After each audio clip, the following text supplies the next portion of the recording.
Hey guys, Desolator Magic here, and we've got over 60 spoilers today. Oh my gosh, they're cruising through these, but we do only have 8 total days of spoilers, and then for some reason they started Commander spoilers too. I guess they thought that was a good idea, so anyway, let's lead off with Dirge Bad. It's a 4-cost double devotion, love that, 3/3, it has Mutate 6, and it has Flash and Flying. So does that mean that you can mutate at non-sorcery speed? In fact, can you mutate at non-sorcery speed? It doesn't specify. You know, among the other 100 things that nobody knows how it works about mutate. I'm going to make a video about it because you guys just don't seem to be getting it. Look, if you put the mutate creature on top, does it now have summoning sickness? Who knows? Gonna have to read a ruling and then just take that and multiply it by 100 and you've got mutate. It is so difficult to just use. I mean, look at the mechanics from the last couple sets. You read them, you get them instantly, you understand them in their entirety, and you just play them. This is the worst mechanic I've ever seen for understandability. Video incoming about it. Anyway, so this would grant flying if you put it on, I don't know, bottom or whatever. I don't care. I'm not going to play mutate. And whenever this creature mutates, destroy target creature or planeswalker an opponent controls. So that would get annoying. Now that said, are you going to take like 5 creatures, wipe out 4 of your opponent's, targets, whatever, and then, well, you'd effectively have them all stacked up in one creature, except they don't stack that way. I don't know, they haven't said how multiple works. Among other confusing parts about mutate. If it's 2 under, like, first of all, can you even do that? And secondly, do you add them both together, or is it a time thing, or do you kick one off, or what an unbelievably shit mechanic. So honestly, I'm not sure how effective this would be or realistic it would be to make this just go boom, boom, boom, boom, boom over a couple turns, you know? So next up we got Yidaro Wandering Monster. It's an 8/8 for 7 with Trample and Haste. It has Cycling 2, which it should. And when you cycle it, shuffle it in your library from your graveyard. If you cycled a card named Yidaro Wandering Monster 4 more times this game, put it onto the battlefield from your graveyard instead. So you have to go get it back out of your library somehow, then cycle it again, then do that again, then do that again. And then all you get is like a free creature. I mean, it's a big free creature, but it's just so unbelievably impossible that this would happen on its own. There has to be either something assisting it, like a fetch card or like a huge like Scry 10 or something, or it's just honestly a waste of space on the card. It's never going to happen. But I just hate tracking things that happened in like turns and turns and turns past, because then you'll just get in an argument about how many times it happened. Or you've got to sit there with like a little scratch pad and start doing tally marks. Either way, it's just kind of awkward. Next up, we have Everquill Phoenix. We've already seen the Godzilla version of this, so I'm just going to skip past it. We know how it works. Next up, we got a big smelly ape. It's Kogla, the Titan Ape. And it's a triple devotion, love that, 6 cost 7/6, and when it enters the battlefield, it fights up to 1 target creature you don't control, always powerful and fun. And when it attacks, destroy target artifact or enchantment defending player controls, because duh, it's a giant ape. And if you pay 2, return target human you control to its owner's hand, and Kogla gains indestructible till end of turn. Okay, lore-wise, this is clearly just like a King Kong ripoff. And I'm fine with that. Next up, bros, let's bro hug it out. We've got Primal Empathy. It's a 3-cost enchantment in Simic colors. At the beginning of your upkeep, draw a card. If you control a creature with the greatest power among creatures on the battlefield, otherwise put a 1/1 counter on a creature you control. So either way, pretty darn good. I gotta say, the runaway draw mechanic is pretty fun in mono green, but in Simic, like right now, it's already a little OP. I mean, especially with Hydroid Crisis, which people have been, calling for to get banned for quite a while now. I just don't think that anything other than Simic Flash has any kind of problems drawing a metric butt ton of cards. There's a lot of draw right now. I get it, keep it going, whatever, but the ramp is like a little much, then the card draws a little much, and then the creatures themselves are a little much. At this point, the deck's a little much, so now we get this on top of it. I think it's going a little far. In a vacuum by itself, nothing wrong with this card, though. Well, other than the fact that I feel like it should have been legendary, but whatever.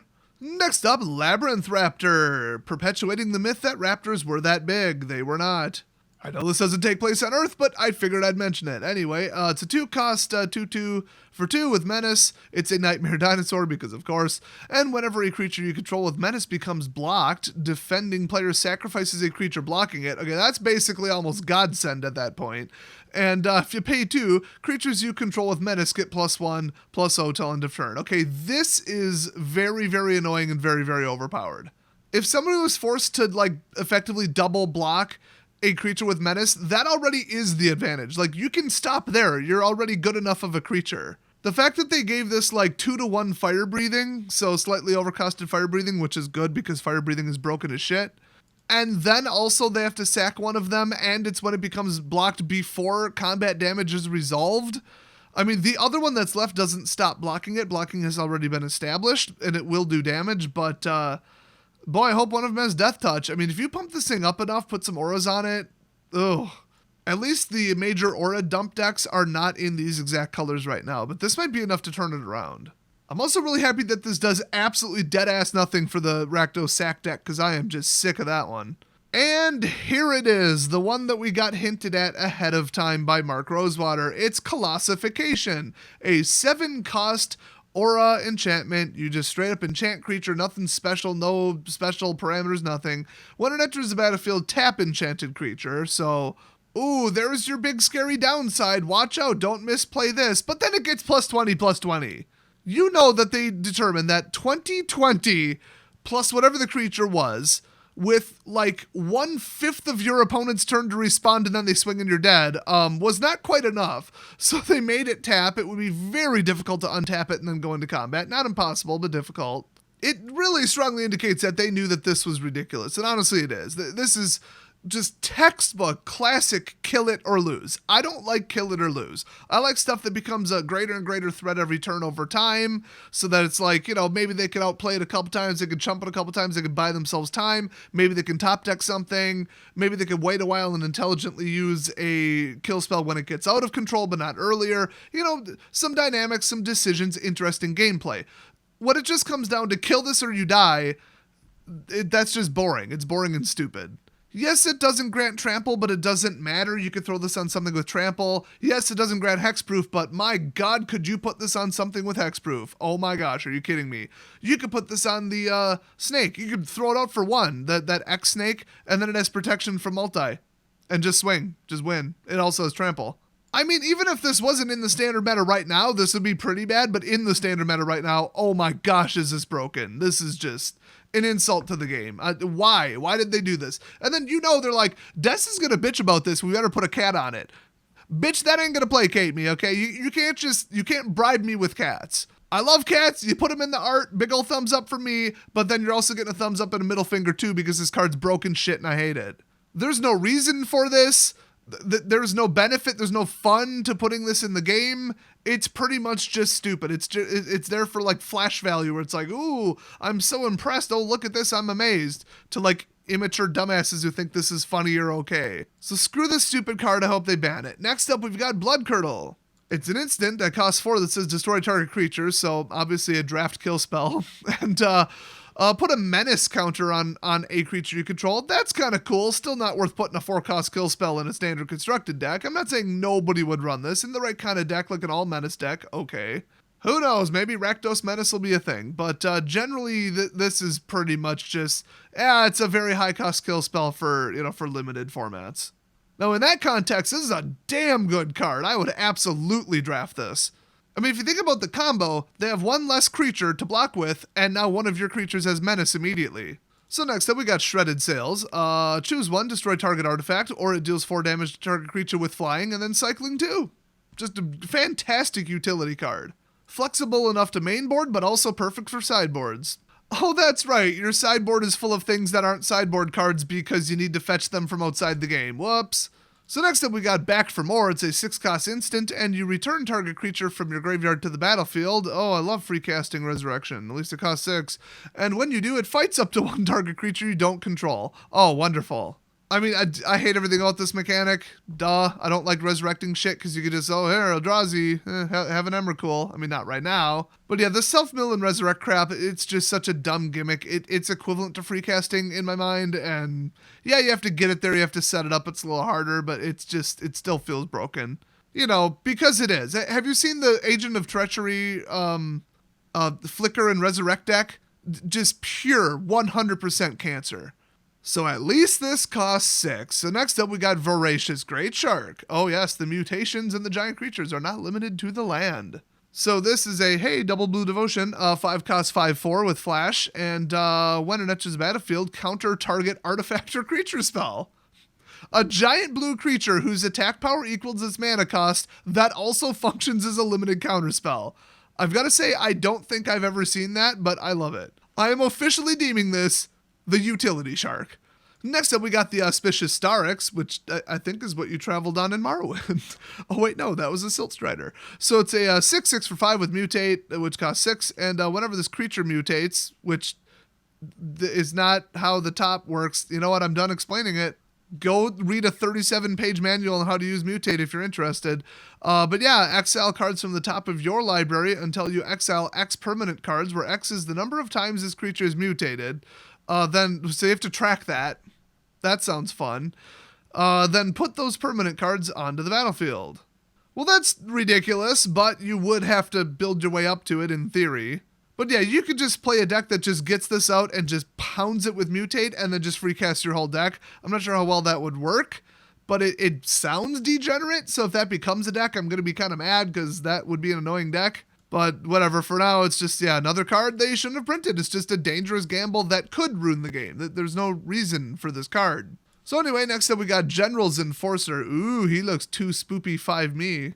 So this is a 2/3 for 2. Very nice. And legendary humans you control have indestructible. I mean, okay, you're a little late for Dominaria, but whatever.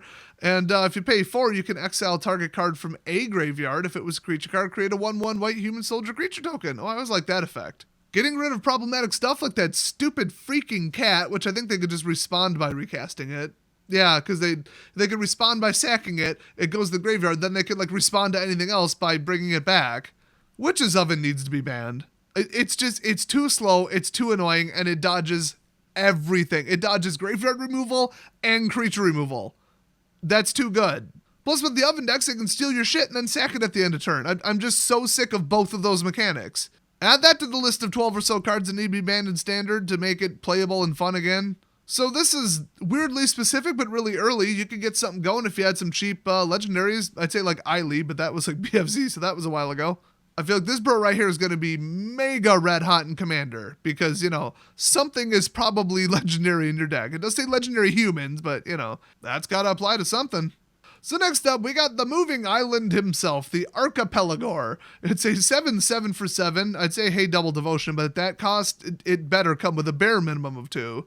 It's a Leviathan. It has Mutate 6, which is 1 lower than its cost. And whenever this creature mutates, not when it mutates something else. Although if this one's on top, I'm not sure if that counts as triggering itself or if you trigger the one under it, because it's kind of simultaneous. I'll have to look up a ruling. Are you sensing a pattern yet? Anyway, whenever this dumb giant mega turtle mutates, tap up to X target creature, so X is the number of times this creature is mutated. Oh good, you get to track that again.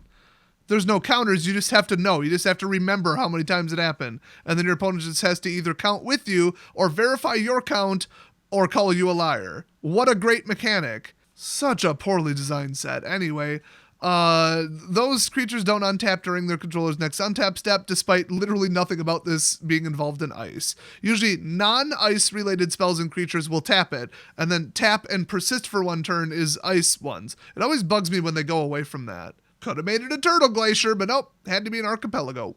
Oh my gosh, this could have been a giant penguin. Boy, they really missed the mark on that. I will tell you right now, this is going to DJ Vinyl's tap everything down Gravity Bomb deck because he just loves that thing to death, and this would be just insane. Then again, it wouldn't fit at all because you'd have to mutate this. So you need something else to mutate this, and you'd have to turn half the deck into a mutate deck. Okay, I take it back. What a useless mechanic. Next up, another card promoting 3-color. I think we all know what I feel about 3-color in Standard right now. So it's Death's Oasis, an enchantment that says whenever a non-token creature you control dies, put the top 2 cards of your library into your graveyard, then return a creature card with lesser converted mana cost than the creature that died from your graveyard to your hand. And then if you pay 1, you can sacrifice this card and gain life equal to the greatest converted mana cost among creatures you control. Okay, that's kind of neat. I like that little in case of emergency on the end. That's kind of cool. And, I mean, it is lower. It does say lesser. So, I mean, you can't do too much crazy with this. It's kind of like free casting, but under control. Oh, and also it's not free casting because it goes to your hand. So this is like what a proper card looks like. Too bad they made it 3-color. It's too expensive, and most of the problematic decks in the last 5 years have been 3-color. If they just said in standard you can only play 2 colors, it would solve a lot of their problems. No more do-it-all best of Swiss Army hyper control decks. That would be the end of them. I mean, clear as day, this is what they should do. I don't know why they haven't even considered it. Probably because I'm the one who said it. And a bunch of arrogant pricks work there. Next up we have Scontro Tra Titani. I do believe this card comes with a side of grated Parmesan. So it's a 5-cost instant, it's called Clash of Titans, and target creature fights another target creature. And that's it. It's a force fight in red for 5. Oh, I just got this. Any target creature fights any other target creature. So you just pick 2 of their creatures and make them fight. Okay, that's worth 5. Otherwise, I was going to say, this is shit even for draft. It's still a bit of a stretch for 5, but it's kind of funny. And don't forget, Izzet is still legal, so you could cast, 8 duplicates of this and just wipe everything out. Thanks, Izzet, for all the spell cloning shenanigans ruining the game for however many months you're still legal for. Next up, we've got Rogrin Crystal. It's a 3-cost, 3-color generator cycle 2 glorified Gluestone. Neat. I mean, it's fixing and it's ramp. Really good ramp cost 2, okay ramp cost 3, but it is triple color for 3, so I'd put it above average. And then, cycling is nice because there's a lot of times you wouldn't need it. So obviously, interesting okay card. Very hot for Commander, obviously, but in Standard, just anything that encourages 3-color, I'm against it, just as a rule. Just 3-color is just too much. Leave that shit for Commander and Modern, okay? We don't need that in Standard. So we got, a full cycle of these. I'm not going to cover everyone. We got Indatha, Ketria, Zagoth, Savai, whatever. So the next actual card is called Call of the Death Dweller. It's a 3-cost sorcery that says return up to 2 target creature cards with total mana converted mana cost of 3 or less from your graveyard directly to the battlefield. So you might be able to do some like really degenerate stuff with this in old powerful formats. But otherwise, yeah, it's okay in Standard, I guess. Put a Death Touch counter on either of them, then put a Menace counter on either of them. Why am I having such trouble figuring out if that means one or both and then one or both again? Because that's not the normal way you would phrase that, but either means, like, pick one? I mean, the word either means one or the other, so why didn't they just use the standard Oracle text template of put a death counter or death touch counter on one of them, then put a menace counter on one of them? Like, why'd they have to say either just to imply choice? Clearly, it's your choice. You just did 2, and it says 1. I am standing by the fact that they did not write the text for this card correctly. Moving on, we've got Glowstone Recluse. It's a 3-cost 2/3 spider with reach because, every single spider in this damn game has reach. And mutate 4, and then whenever this creature mutates, put 2 1/1 counters on it. Ooh, that's pretty powerful. So if you mutated, like, to it as the target, it would still have reach, and then it would just get bigger, bigger, bigger. So that could be powerful. I just think that burning an entire creature spell to double stack 1 and have one kind of a little bit better creature is pretty dumb. And you're gonna feel pretty dumb when they blow them both away with 1 kill spell. Anyway, next up we've got Tenere al Sicuro, which apparently is in Spanish. It's Italian, so I probably just massacred that. Anyway, it allegedly translates to keep safe. I mean, yeah, that would be the English form of it. It's not exactly what it says, but anyway, it's a 2-cost instant, and you counter target spell that targets a permanent you control. So basically turn aside, but shittier because it costs double. Wow, how exciting. And even then for 1, most people didn't play turn aside. Oh, and then it says draw a card. Okay, now we're talking. I mean, what it actually says is fish for a card because Italian is awesome, and I may not speak Italian, but I know the names for the food. But anyway, yeah, this is pretty good. Any counterspell that replaces itself and costs less than 3 is right off the bat pretty darn good. So next up we've got Chevill, which is almost Chevill. They probably should have just named it that. Bane of Monsters, a 1/3 death-touching legendary creature human rogue. And at the beginning of your upkeep, if your opponents control no permanents with bounty counters on them, put a bounty counter on target creature or planeswalker an opponent controls. Whenever a permanent an opponent controls with a bounty counter on it dies, you gain 3 life and draw a card. So yeah, if you can keep Freddie Mercury, the bounty hunter here, out onto the battlefield for a couple turns, you might be able to really mess with somebody here. The problem is, the way I'm reading it, you would only be able to put out 1 at a time, because it says at the beginning of your upkeep, if they control no permanents with a bounty counter on them, then put it on 1, but then it wouldn't trigger again because the condition wouldn't be met. So then it has to die, not get exiled or removed from play or none of that. It has to actually die. And then 3 life and a free card. I mean, that's kind of neat. And he's 1/3 Death Toucher. I mean, that for 2, that's pretty good just by itself. This would be like the pinnacle of defense right here. Unfortunately, those 2 colors, I'm not sure if anybody's playing that exact strategy, but you never know. Next up, we've got Indestructible Link. It's a 5-cost black sorcery, and you may return target creature card from your graveyard to the battlefield with a lifelink counter on it. Does anybody else think it's really stupid that the keyword abilities are now counters that grant the ability when they could have just said that the permanent that you're targeting gains that keyword and then not made it a counter, so that all those older cards from older sets that interact with counters aren't just right off the bat broken? I've heard some things. People have said, oh wait, can't you use this card from 10 years ago and do it with this and then do that and do that? Yeah, it turns out you can. It turns out they really shouldn't have made them counters. Or they should have just had them effectively be counters but called them something else. So yeah, the interactivity, it was just basically bait to start screwing with Commander and Modern and maybe selling some more cards to some more people. I mean, that's all it was. It was a very careless attempt, too, because some of the stuff I'm hearing is like, ooh, they're going to have to ban that. I'd give examples, but I don't want to give anybody ideas. So, I mean, a free casting Resurrection, it costs 5. I mean, how high are you really going to get with the permanent? I mean, 5, 6, 7, 8 cost. I mean, we don't have Eldrazi Titans right now. Then again, I mean, we haven't seen the rest of the creatures in the set. But yeah, resurrecting it plus lifelink, you could really turn the game around. So, I mean, thank God this doesn't cost 3 or 4, or I'd really be pissed about this existing. Next up, we got Tiger's Will. Apparently, we're supposed to believe that that's a tiger instead of a mountain lion. Sure. So it's a 2-cost white instant, and target creature gains +2/+2 till end of turn. If it's blocking, instead put 2 1/1 counters on it. Oh, then it has cycling too, which, I mean, don't cycle this. Keep it in your hand forever. So offensively, it's 2 damage, 1 time, and +2 defense to back it up. And if it's defensive as an ambush, then you get to keep those counters forever and then swing with them later, probably. Damn, that's good. We've got, I think, in standard right now about 6 or 7 cards that basically do this for 1 or 2 mana in white. But this is one of the better ones because you get to keep it. I mean, there's very, very, very few ones that reference counters. And a lot of the ones that do are actually either like black or green. So next up, we've got Trumpeting Gnar. It's a 3-cost 3/3. It has Mutate 5, and whenever this creature mutates, create a 3/3 green beast creature token. Okay, finally, you're using a creature to double stack another creature, putting all your eggs in one basket, but it finally spits out another creature, which you would have had in the first place if you would have natural cast it instead of mutating it. This actually makes sense. I mean, every time you mutate, you're effectively losing a card that you could have potentially used as like a permanent creature to, attack your opponent. This is the most playable of the mutate cards I've seen so far. Okay, so this video is getting way too long. We're about halfway through these, so I'm just going to break them up. People just don't tend to have the time to watch like a 50-minute video on spoilers. There's just too damn many that were released today, so I will make the other video, release it in a couple hours, hopefully, so that you can kind of watch them modular whenever you got time. So thanks for watching so far. I'm actually surprised at the complete lack of like horribly, blatantly self-contained, broken disasters of cards so far.